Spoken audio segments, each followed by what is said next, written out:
Hello മക്കളെ, കെമിസ്ട്രിയിലെ മൂന്നാമത്തെ പാഠം പീരിയോഡിക് ടേബിളും ഇലക്ട്രോൺ വിന്യാസവും എന്ന് പറയുന്ന പാഠമാണ്. അപ്പോൾ ഈ പാഠഭാഗത്തിലെ പ്രധാനപ്പെട്ട കാര്യങ്ങളൊക്കെ ഒന്ന് പെട്ടെന്ന് പഠിക്കാം. എങ്ങനെയാണ് വായിക്കേണ്ടത്, എങ്ങനെയാണ് നിങ്ങൾ പഠിക്കേണ്ടതെന്നുള്ള കാര്യങ്ങളാണ് ഞാൻ പറഞ്ഞിരുന്നത്. ഡീറ്റെയിൽ ആയിട്ട് ഞാൻ പറയുന്നില്ല. നിങ്ങൾക്ക് പഠനം എളുപ്പമാകുന്ന രീതിയിലുള്ള ഒരു എക്സ്പ്ലനേഷനാണ് ഞാൻ ഈ പാഠഭാഗത്തിൽ നിങ്ങൾക്ക് നൽകുന്നത്. ടെക്സ്റ്റ് ബുക്ക് വെച്ചിട്ടാണ് ചെയ്യുന്നത്. ടെക്സ്റ്റ് ബുക്ക് മലയാളം മീഡിയം ടെക്സ്റ്റാണ്. അപ്പം ഇംഗ്ലീഷ് മീഡിയം ജസ്റ്റ് നിങ്ങൾ ഇംഗ്ലീഷ് മീഡിയം ടെക്സ്റ്റ് എടുക്കുകയാണെങ്കിൽ സെയിം പേജ് നമ്പേഴ്സ് ഒക്കെ തന്നെയായിരിക്കും. കമ്പയർ ചെയ്തിട്ട് പഠിക്കാൻ പറ്റും കേട്ടോ. ഈ ചില ടേംസ് ഒക്കെ ഞാൻ ഇംഗ്ലീഷിലൊക്കെ യൂസ് ചെയ്യും ഇംഗ്ലീഷ് മീഡിയം കുട്ടികൾക്ക് വേണ്ടിയിട്ട്. അപ്പം ഒന്ന് ആദ്യമായിട്ട് ശ്രദ്ധിക്കാം. ഫസ്റ്റ് ഓഫ് ഓൾ ഒരു പീരിയോഡിക് ടേബിളിന് ചിത്രം തന്നിട്ടുണ്ട്. പ്രധാനമായിട്ടും മക്കളെ 4 ബ്ലോക്കുകളാണ് പീരിയോഡിക് ടേബിളിലുള്ളത്. S block, P block, D block and F block. ഈ പോയിന്റ് ഒന്ന് മനസ്സിലാക്കി വെക്കുക. ഇനി ഈ ചാപ്റ്ററിനെ നമ്മൾ 3 ഭാഗങ്ങളാക്കി ഡിവൈഡ് ചെയ്യും. ഒന്നാമത്തെ ഭാഗം എന്ന് പറഞ്ഞാൽ ക്വാണ്ടം നമ്പേഴ്സ് ആണ്. രണ്ടാമത്തെ ഭാഗം എന്ന് പറഞ്ഞാൽ സബ്ഷെൽ ഇലക്ട്രോൺ വിന്യാസമാണ്. മൂന്നാമത്തെ ഭാഗം ബ്ലോക്കുകളുടെ സവിശേഷതകൾ. അതിൽ ഫസ്റ്റ് ടോപ്പിക്കിലേക്ക് പോവാം. Quantum numbers. ക്വാണ്ടം നമ്പർ എന്ന് പറഞ്ഞാൽ എന്താണ്? ഈ ഡെഫിനിഷൻ എല്ലാവരും ഒന്ന് പഠിച്ചു വെക്കണം അല്ലേ? ഓർബിറ്റലുകളുടെയും ഇലക്ട്രോണുകളുടെയും സവിശേഷതകൾ വിശദീകരിക്കാൻ ഉപയോഗിക്കുന്ന സംഖ്യകളാണ് ക്വാണ്ടം നമ്പറുകൾ. ഇനി അടുത്തൊരു പോയിന്റ് എന്ന് പറഞ്ഞാൽ ഓർബിറ്റലുകൾ. ന്യൂക്ലിയസിന് ചുറ്റും ഇലക്ട്രോണുകൾ കാണപ്പെടാൻ പരമാവധി സാധ്യതയുള്ള മേഖലകളാണ് ഓർബിറ്റലുകൾ എന്നറിയപ്പെടുന്നത് കേട്ടോ. ഇനി 1 by 1 ക്വാണ്ടം നമ്പർ 3 ഉണ്ട്. ഒന്നാമതാണ് പ്രിൻസിപ്പൽ ക്വാണ്ടം നമ്പർ. ഇതിനെ റെപ്രസെൻ്റ് ചെയ്യുന്ന അക്ഷരം N ആണ്. ഇത് പ്രധാനമായിട്ടും പ്രതിനിധീകരിക്കുന്നത് ഷെല്ലുകളെയാണ്. ഇതിൻ്റെ വാല്യൂ വരാൻ സാധ്യതയുള്ള N = 1, 2, 3, 4. N 1 ആണെങ്കിൽ അത് K ഷെല്ലാണ്, 2 ആണെങ്കിൽ L ഷെല്ലാണ്. K shell, L shell, M shell, N shell. ഇനി ഓരോ ഷെല്ലിലെയും എത്ര ഇലക്ട്രോൺസ് ആണ് കൊള്ളാന്ന് ചോദിച്ചാൽ K ഷെല്ലിൽ 2 ഇലക്ട്രോൺസ് ആണ്, L ഷെല്ലിൽ 8 ഇലക്ട്രോൺ ആണ്, M ഷെല്ലിൽ 18 ആണ്, N ഷെല്ലിൽ 32 ആണ്. രണ്ടാമത്തെ ക്വാണ്ടം നമ്പറാണ് അസിമുത്തൽ ക്വാണ്ടം നമ്പർ. അതിനെ പ്രതിനിധീകരിക്കുന്ന ലെറ്റർ L ആണ്. ഇത് എന്തിനെയാണ് റെപ്രസെൻ്റ് ചെയ്യാന്ന് ചോദിച്ചു കഴിഞ്ഞാൽ ഇറ്റ് ഈസ് റെപ്രസെൻറ്റ് നമ്മുടെ സബ്ഷെല്ലുകളെ കുറിച്ച് നമുക്ക് ഇൻഫർമേഷൻ നൽകുന്ന ക്വാണ്ടം നമ്പറാണ് അസിമുത്തൽ ക്വാണ്ടം നമ്പർ. ഇനി എല്ലിൻ്റെ വാല്യൂവിനനുസരിച്ച് സബ്ഷെല്ലുകൾ മാറാം. എല്ലിൻ്റെ വാല്യൂ 0 ആണെങ്കിൽ സബ്ഷെല്ല് S ആയിരിക്കും. എല്ലിൻ്റെ വാല്യൂ 1 ആണെങ്കിൽ സബ്ഷെല്ല് P ആയിരിക്കും. എല്ലിൻ്റെ വാല്യൂ 2 ആണെങ്കിൽ അത് D എന്നും, എല്ലിൻ്റെ വാല്യൂ 3 ആണെങ്കിൽ അത് F എന്നും ആയിരിക്കും. അപ്പോൾ പ്രധാനമായിട്ട് സബ്ഷെല്ലുകൾ 4 ടൈപ്പ് ഉണ്ട്. SPDF. ഇത് 0, ഇത് 1, ഇത് 2, ഇത് 3. ഇനി അടുത്ത പോയിന്റ് എന്ന് പറഞ്ഞു കഴിഞ്ഞാൽ ഓരോ മാഗ്നറ്റിക് ക്വാണ്ടം നമ്പർ, മൂന്നാമത്തെ ക്വാണ്ടം നമ്പറാണ് M. ഇത് റെപ്രസെൻ്റ് ചെയ്യുന്നത് പ്രധാനമായിട്ടും ഓർബിറ്റലുകളെയാണ്. ഓർബിറ്റലുകൾ. ഓക്കെ, അപ്പോൾ ഓർബിറ്റലുകളെ റെപ്രസെൻ്റ് ചെയ്യുന്ന ക്വാണ്ടം നമ്പറിനെ വിളിക്കുന്ന പേരാണ് മാഗ്നറ്റിക് ക്വാണ്ടം നമ്പർ. ഇനി മാഗ്നറ്റിക് ക്വാണ്ടം നമ്പർ കണ്ടെത്താൻ ഒരു ഇക്വേഷൻ ഉണ്ട്. 2l+1 എന്നാണ് ഇക്വേഷൻ. അത് വെച്ചുകൊണ്ട് നമുക്ക് കണ്ടെത്താൻ പറ്റും. ഇനി ഈ ഓർബിറ്റൽ അല്ലെങ്കിൽ ഓറിയൻറ്റേഷൻ എന്നുള്ള വാക്കാണ് ചിലപ്പോൾ എക്സാമിന് കാണുക. അത് കണ്ടാലും നിങ്ങളത് മനസ്സിലാക്കണം, ഇത് ഓർബിറ്റലുകളെയാണ് റെപ്രസെൻ്റ് ചെയ്യുന്നത്. ഇനി നമ്മൾ പഠിക്കേണ്ട ഓരോ സബ്ഷെല്ലിലും എത്ര ഓർബിറ്റൽസ് ഉണ്ടെന്ന് പഠിക്കണം. പ്രധാനമായിട്ടും നമുക്കറിയാം 4 സബ്ഷെല്ലുകളാണുള്ളത്. എസ് സബ്ഷെല്ലിൽ ഓർബിറ്റലുകളുടെ എണ്ണം 1 ആണ്. P ആണെങ്കിൽ അത് 3 ആണ്, D ആണെങ്കിൽ അത് 5 ആണ്, F ആണെങ്കിൽ അത് 7 ആണ്. ഇത് കണ്ടെത്താനുള്ള ഷോർട്ട് കട്ട്, എല്ലാവർക്കും സബ്ഷെല്ലുകളിൽ എത്ര ഇലക്ട്രോൺ ഉണ്ടെന്ന് അറിയാലോ അല്ലേ? എസിലാണെങ്കിൽ 2 ഇലക്ട്രോൺസ് ആയിരിക്കും, പിയിലാണെങ്കിലോ 6 ആണ്, ഡിയിലാണെങ്കിൽ 10 ആണ്, എഫിലാണെങ്കിൽ അത് 15 ആണ്. ഇതിൻ്റെ നേരെ പകുതി എടുത്താൽ നമുക്ക് എന്ത് കിട്ടും? ഓർബിറ്റലുകളുടെ എണ്ണവും കിട്ടും. അത്രയേ ഉള്ളൂ അവിടെ പറയാൻ. ഇനി നെക്സ്റ്റ് നമ്മൾ പഠിക്കേണ്ടത് അതിനെ 3നെയും കണക്ട് ചെയ്തിട്ടുള്ള ഒരു ബോക്സാണ് പട്ടിക 3.3. നിങ്ങൾ ഒന്നാമത്തെ ഷെല്ലിന് പോസിബിൾ ആയിട്ടുള്ള സബ്ഷെൽ ഏതാണ്? ഷെൽ നമ്പർ 1 ആണെങ്കിൽ പോസിബിൾ സബ്ഷെൽ 1s ആണ്. 2 ആണെങ്കിൽ 2sഉം 2pയും. 3 ആണെങ്കിൽ 3s, 3p, 3d ആയിരിക്കും. 4 ആണെങ്കിൽ 4s, 4p, 4d, 4f.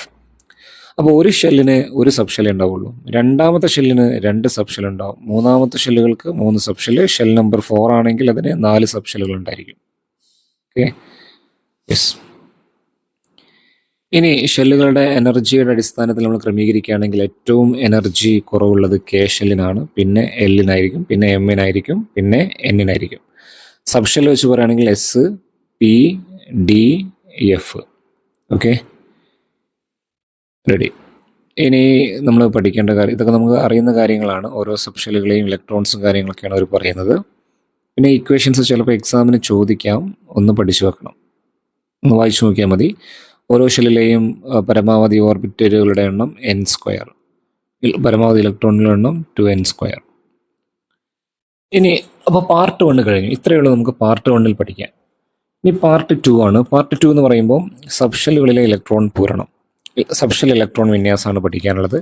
അത് പഠിക്കാൻ നിങ്ങൾ എല്ലാവരും അറിഞ്ഞിരിക്കേണ്ട ഒരു സബ്ഷെല്ലുകളുടെ എനർജി ക്രമം. ഇതിപ്പോൾ ഷെല്ലുകളാണെങ്കിൽ ഇത് സബ്ഷെല്ലിൻ്റെ എനർജി ക്രമമാണ്.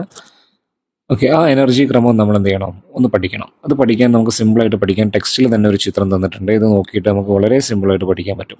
ചിത്രം 3.2. ഇതിൽ നോക്കിയാൽ നമുക്കറിയാൻ പറ്റുക ഏറ്റവും എനർജി കുറവുള്ള 1s-നാണ്. 1s പിന്നെ അടുത്തുള്ള 2s ആണ്. 2s കഴിഞ്ഞാൽ പിന്നെ 2p ആണ്, പിന്നെ 3s ആണ്, പിന്നെ 3p 4s, പിന്നെയാണ് ആര് വരുന്നത്, 3d വരുന്നത് കേട്ടോ. ഇതാണ് ഇതിൻ്റെ ഓർഡർ. അപ്പോൾ ഓർഡർ നമ്മൾ എഴുതുകയാണെങ്കിൽ എനർജി ഏറ്റവും കുറവ് 1s, പിന്നെ 2s, പിന്നെ 2p, 3s, പിന്നെ 3p ആയിരിക്കും. 3p കഴിഞ്ഞാൽ 4s ആണ് വരിക, പിന്നെ 3d ആണ്, 3d കഴിഞ്ഞാൽ 4p. ഈ ഓർഡറിലാണ് വരുന്നത്. ഈ ഓർഡർ എല്ലാവരും പഠിച്ചു വെക്കണം. ഈ ഓർഡർ പഠിച്ചാലാണ് നമുക്ക് സബ്ഷെൽ ഇലക്ട്രോൺ വിന്യാസം എഴുതാൻ പറ്റുക. ഇനി സബ്ഷെൽ ഇലക്ട്രോൺ വിന്യാസത്തിൽ ഏറ്റവും ഇമ്പോർട്ടൻ്റ് ആയിട്ടുള്ള ഒരാളാണ് നമ്മൾ മക്കൾ 1 മുതൽ 30 വരെയുള്ള എലമെൻസിൻ്റെ സബ്ഷെൽ ഇലക്ട്രോണിക് വിന്യാസം എഴുതി പഠിക്കണം. അതിൽ 24-ാമത്തെയും 29-ാമത്തെയും മൂലകങ്ങളായിട്ടുള്ള ക്രോമിയവും കോപ്പറിൻ്റെയും ഇലക്ട്രോൺ വിന്യാസം വളരെ ഇമ്പോർട്ടൻ്റ് ആണ്. നിർബന്ധമായിട്ടും എഴുതി പഠിക്കേണ്ട മൂലകങ്ങളാണത് കേട്ടോ. ഓക്കെ, ഇനി നമുക്കിതിൻ്റെ സബ്ഷെൽ ഇലക്ട്രോൺ വിന്യാസവുമായി ബന്ധപ്പെട്ട് കുറച്ച് കാര്യങ്ങൾ പഠിക്കാം. സിമ്പിളായിട്ടുള്ള കുറച്ച് കാര്യങ്ങൾ ഒന്ന് സ്കാൻ ചെയ്യാം. സ്കാൻ ചെയ്തതിൻ്റെ അറ്റോമിക് നമ്പർ 21 ആണ്. അതിൻ്റെ സബ്ഷെൽ ഇലക്ട്രോൺ വിന്യാസം എങ്ങനെ വരിക? അപ്പോൾ 21 പറയുമ്പോൾ അതിൽ എത്ര ഇലക്ട്രോൺസ് ഉണ്ടാവും? 21 ഇലക്ട്രോൺസ് ഉണ്ടാവും. അപ്പോൾ ഓരോ ഇലക്ട്രോൺസിനെയും സബ്ഷെല്ലിലേക്ക് കൊടുക്കുക. ആദ്യത്തെ സബ്ഷെൽ ഏതായിരിക്കും? 1s. 1s മാക്സിമം എത്ര ഇലക്ട്രോൺ കൊടുക്കാം? s ആയതുകൊണ്ട് 2. അടുത്ത ആൾ 2s ആണ്. 2s മാക്സിമം എത്ര ഇലക്ട്രോൺ കൊടുക്കാൻ പറ്റും? 2. അത് കഴിഞ്ഞാൽ പിന്നെ 2p ആണ്. 2p മാക്സിമം നമുക്ക് 6 കൊടുക്കാം. ഇത് കൂട്ടി നോക്കൂ, 2 + 2 + 6 10 ആയിട്ടുള്ളൂ. ഇനിയുണ്ട് 11 എണ്ണം, ബാക്കി ഫില്ല് ചെയ്യണം. 2p കഴിഞ്ഞാൽ പിന്നെ ആരാണ്? 3s ആണ്. 3s നമുക്ക് 2 കൊടുക്കാൻ പറ്റുള്ളൂ. 3s കഴിഞ്ഞാൽ പിന്നെ 3p ആണ്. 3p നമുക്ക് 6 കൊടുക്കാം. ഇപ്പോൾ 18 ടോട്ടൽ. ഇനി 3 കൊടുക്കണം. 3 കൊടുക്കാൻ അടുത്തത് ആരെ കൊടുക്കേണ്ടത് മക്കളെ? 4s കൊടുക്കേണ്ടത്. 4s എത്ര കൊടുക്കണം? 2 കൊടുക്കാം. മാക്സിമം 2 അല്ലേ? 4s കഴിഞ്ഞാലാണ് ആര് വരിക? 3d വരിക. 3d നമുക്ക് എങ്ങനെ എഴുതാം? 3d എത്ര വരും? 1. റെഡി അല്ലേ? അപ്പോൾ ഇതാണ് അതിൻ്റെ ഇലക്ട്രോൺ വിന്യാസം ഇവിടെ എഴുതിയിട്ടുണ്ട്. സബ്ഷെൽ ഇലക്ട്രോൺ വിന്യാസം നമുക്ക് ഇങ്ങനെ എഴുതാം. ഇനി ഷെല്ലിൻ്റെ ക്രമത്തിലാണെങ്കിൽ അതിനെ ഈ രീതിയിൽ നമുക്ക് എഴുതാം. നിങ്ങൾ എക്സാമിന് ഈ രീതിയിൽ എഴുതി പഠിച്ചാൽ മതി കേട്ടോ. ഓക്കെ, പിന്നെ അടുത്ത ഇമ്പോർട്ടൻ്റ് ആയിട്ടുള്ള നെക്സ്റ്റ് ആളെന്ന് പറഞ്ഞാൽ ഞാൻ പറഞ്ഞല്ലോ, നേരത്തെ പറഞ്ഞതുപോലെ ക്രോമിയവും കോപ്പറും വളരെ ഇമ്പോർട്ടൻ്റ് ആണ്. ഇവരുടെ രണ്ടുപേരുടെയും ഇലക്ട്രോൺ വിന്യാസം ഇതാണ്. ശരിയായ ക്രോമിയത്തിൻ്റെ ഇലക്ട്രോൺ വിന്യാസം 3d5 4s1. അറ്റോമിക് നമ്പർ 24 ആണ്. മാർക്ക് ചെയ്ത് വെച്ചോളൂ, 24 ക്രോമിയം. ചിലപ്പോൾ എക്സാമിന് ക്രോമിയം എന്നൊന്നും തരൂല, പകരം എക്സ് എന്നോ വൈ എന്നോ എ എന്നൊക്കെയാണ് തരിക. പക്ഷെ അറ്റോമിക് നമ്പർ 24 കണ്ടാൽ നിങ്ങൾ മൈൻഡിൽ വേണം, ഈ രീതിയിലാണ് അതിൻ്റെ സബ്ഷെൽ ഇലക്ട്രോണിക് വിന്യാസം എഴുതേണ്ടത് കേട്ടോ. ഇനി കോപ്പർ എടുക്കുകയാണെങ്കിൽ കോപ്പറിൻ്റെത് വരും നമുക്കറിയാം. കോപ്പർ അത് അറ്റോമിക് നമ്പർ 29 ആണ്. അപ്പോൾ ലാസ്റ്റ് വരിക 3d10 4s1 എന്നായിരിക്കും കോപ്പറിൻ്റെ ഇലക്ട്രോൺ വിന്യാസം വരിക. അപ്പോൾ ഇതിൻ്റെ പ്രത്യേകത എന്തുകൊണ്ടാണ് ഇങ്ങനെ ഈ ഒരു പ്രത്യേക ഇലക്ട്രോണിക് കോൺഫിഗറേഷൻ ഇവർ കാണിക്കാൻ കാരണം എന്ന് ചോദിച്ചു കഴിഞ്ഞാൽ ഈ ആൻസറാണ് നിങ്ങൾ എഴുതി കൊടുക്കേണ്ടത്. ഈ തന്നിരിക്കുന്ന ഈ ആൻസർ. ഓക്കെ, എക്സാമിന് ചോദിക്കും കേട്ടോ. ഇനി അടുത്തത് കോപ്പറിൻ്റെതാണ്. കോപ്പറിൻ്റെത് നമ്മോട് എഴുതാൻ പറയുന്നുണ്ട്. ഞാൻ എഴുതി തരാം, നിങ്ങൾക്ക് ജസ്റ്റ് ഒന്ന് പഠിച്ചു നോക്കുക. അത് 1s2, പിന്നെ 2s2, അതിനുശേഷം 2p6, പിന്നെ 3s2, പിന്നെ 3p6. 3p6 കഴിഞ്ഞാൽ 3d, പിന്നെ 4s ആണ്. ആദ്യം നമ്മൾ 4s കംപ്ലീറ്റ് ചെയ്യും. 4s നമുക്ക് 2 കൊടുക്കാൻ പറ്റില്ല, 1 കൊടുത്തു. 3d എത്ര ആവും? 10 ആവും. ഇതാണ് കോപ്പറിൻ്റെ ഇലക്ട്രോൺ കോൺഫിഗറേഷൻ കേട്ടോ. ഇനി ഇവിടുന്ന് നമുക്ക് പ്രധാനമായിട്ടും അടുത്ത ടോപ്പിക് എന്ന് പറഞ്ഞാൽ ഒരു സബ്ഷെൽ ഇലക്ട്രോണിക് കോൺഫിഗറേഷൻ എഴുതി കഴിഞ്ഞാൽ നമ്മളതിനെ നോബൽ ഗ്യാസ് രീതിയിൽ ഇലക്ട്രോണിക് കോൺഫിഗറേഷൻ എഴുതി പഠിക്കണം. അല്ലെങ്കിൽ മൂലകത്തിൻ്റെ ഗ്രൂപ്പ് ഏതാണ്, പീരീഡ് ഏതാണ്, ബ്ലോക്ക് ഏതാണെന്നൊക്കെ കണ്ടുപിടിക്കാൻ നമുക്കറിയണം. പ്രധാനമായിട്ടും 4 ബ്ലോക്കുകളാണ്, എസ്, പി, ഡി, എഫ്. വളരെ സിമ്പിളാണ്. ബ്ലോക്ക് കണ്ടെത്തുക എന്നൊക്കെ പറഞ്ഞു കഴിഞ്ഞാൽ നമുക്ക് ഈസി ആയിട്ട് കണ്ടെത്താൻ പറ്റും. ജസ്റ്റ് എന്ത് ചെയ്താൽ മതി, ഇലക്ട്രോണിക് കോൺഫിഗറേഷൻ എഴുതി നോക്കുക. ഇലക്ട്രോണിക് കോൺഫിഗറേഷൻ എഴുതുന്ന സമയത്ത് അവസാനത്തെ സബ്ഷെൽ ഏതാ നോക്കുക. ആ സബ്ഷെൽ എസ് ആണെങ്കിൽ ബ്ലോക്ക് ഏതായിരിക്കും? എസ്. പി ആണെങ്കിൽ അത് പി ബ്ലോക്ക്. ഡി ആണെങ്കിൽ അത് ഡി ബ്ലോക്ക് ആയിരിക്കും. ഇനി ബ്ലോക്ക് കണ്ടെത്താൻ എളുപ്പമാണ്.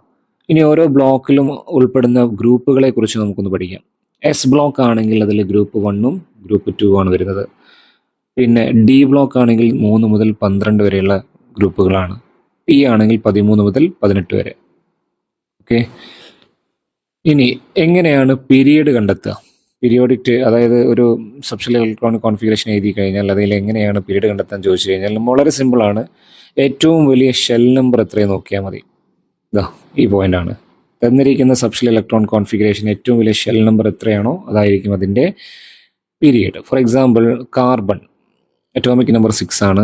1s2 2s2 2p2. ഇതിലെ ഏറ്റവും വലിയ ഷെൽ നമ്പർ 2 അല്ലേ, അപ്പോൾ അതിൻ്റെ പീരീഡ് എത്രയായിരിക്കും? 2 ആയിരിക്കും. ഇനി മറ്റൊരു എലമെൻ്റ് ആണ് സോഡിയം 11.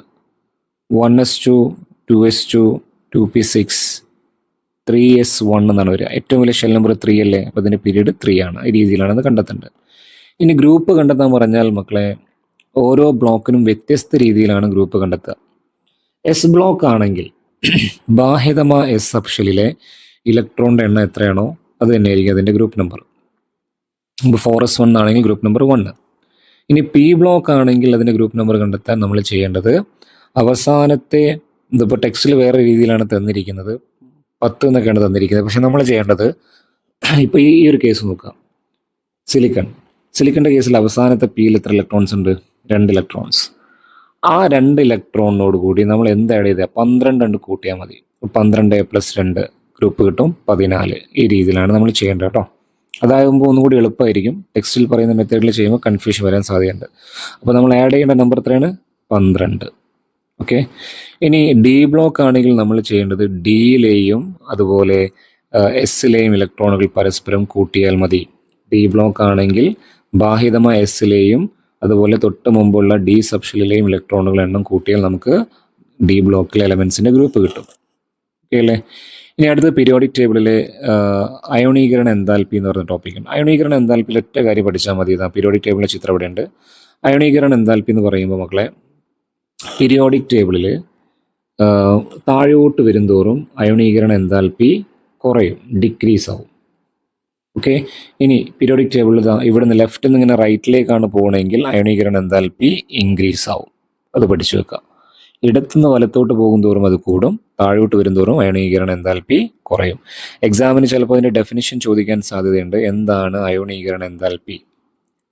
അപ്പോൾ ഈ പോയിന്റ്, വാതകാവസ്ഥയിലുള്ള ഒരു ആറ്റത്തിൻ്റെ ബാഹ്യതമാ ഷെല്ലിൽ ഏറ്റവും ദുർബലമായി ബന്ധിച്ചിരിക്കുന്ന ഇലക്ട്രോണിനെ നീക്കം ചെയ്യാൻ ആവശ്യമായിട്ടുള്ള ഏറ്റവും കുറഞ്ഞ ഊർജ്ജമാണ് അതിൻ്റെ അയോണീകരണ എൻതാൽപ്പി. ഇനി അടുത്തത് ഈ പോയിന്റ് കൂടി ഒന്ന് മനസ്സിലാക്കി വെക്കുക. ഇനി ബാഹ്യതമായ വിട്ടോട് സാധ്യത ഗ്രൂപ്പിൽ ഓക്കെ